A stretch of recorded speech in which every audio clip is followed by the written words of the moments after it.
আসসালামু আলাইকুম রহমতুল্লাহ বরকাতুহু।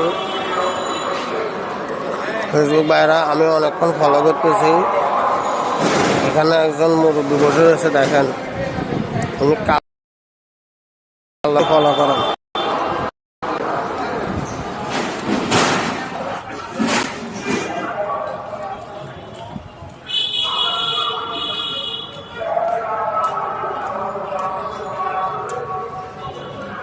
উনি কালো কথা বলতেছে, দেখেন।